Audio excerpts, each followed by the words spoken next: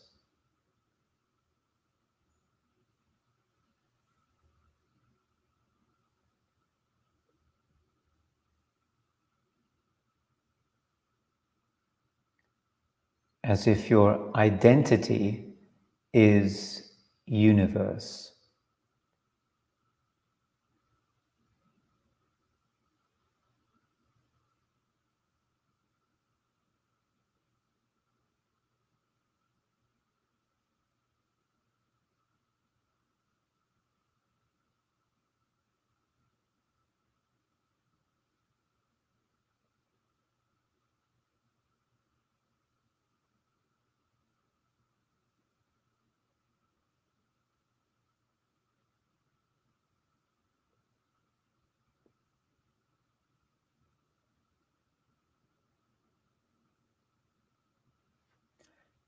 Imagine you are seeking the source,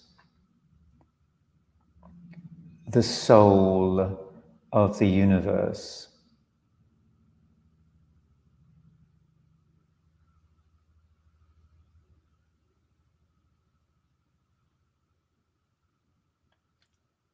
And your mind becomes focused like a laser beam to penetrate into the soul of the universe.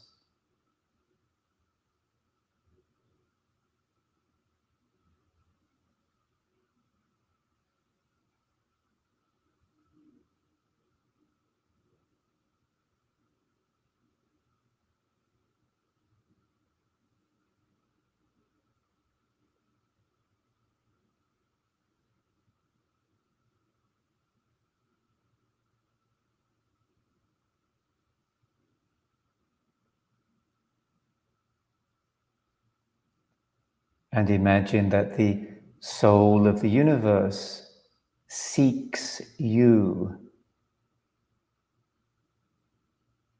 embraces you.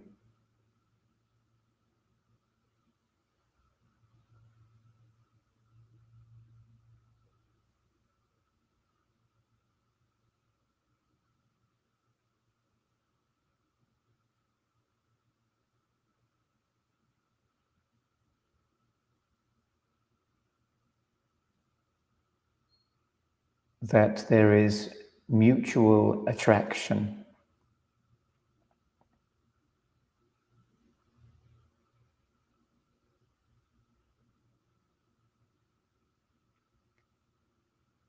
And that on the inhalation, universal soul becomes you. On the exhalation, you become universal soul or consciousness.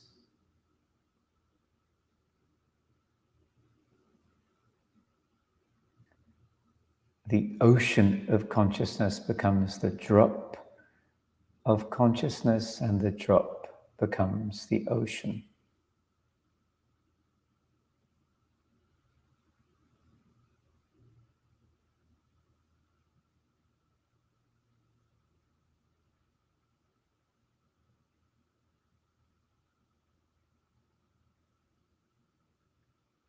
And let's meditate in silence.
Become aware of your surroundings, the room in which you sit,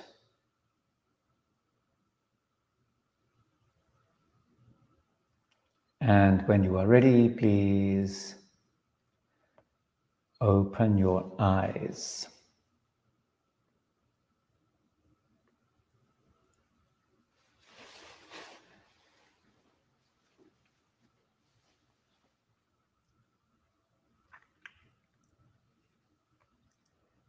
It was interesting for me earlier this morning, when I was trying to think, how to do a meditative journey through the koshas. So I think hopefully this worked. It gave some idea as to maybe the beauty of all of the practices that we have at our disposal in order to evolve more effectively as human beings. With all these spiritual practices that we have, it's such a delight to be alive, right? I mean, to be able to nourish our multi-dimensional self with so many different possibilities. It's exciting.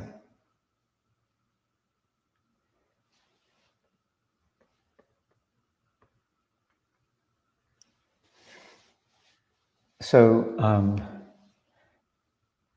any comments from anybody?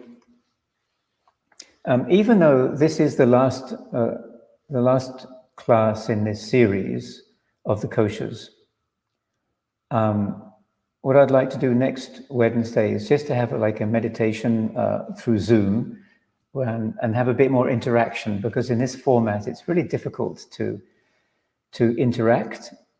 So I'll be inviting people through the circle of sages to just a time when we'll meditate together and then kind of discuss this kosher series and maybe talk about what we might do in the future.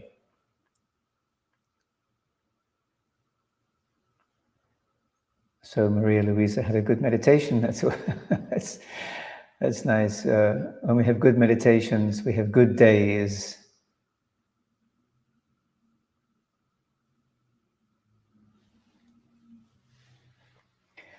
All right, everybody. So it's been wonderful to journey through the koshas with you.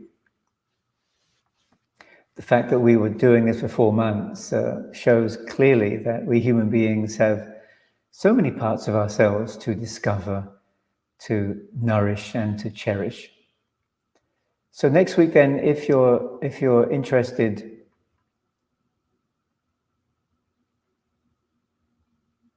I'll invite you to just more of a sharing when we can get together.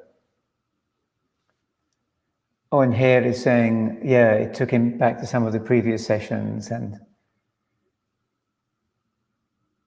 yeah, I guess when one revisits things that we've done before, that one has done before, one can gain new insights. So as much as it's nice to do different things, it's always good to explore the old the old ways also, because there's always a new insight when one repeats something. All right, so yeah, anyway, have a very nice week, everybody, and I hope you'll join next week, and then we can just discuss how things are going with ourselves meditatively and how we can support ourselves in the future. Having said that, namaskar to everybody. Happy end of the month of May. Bye-bye.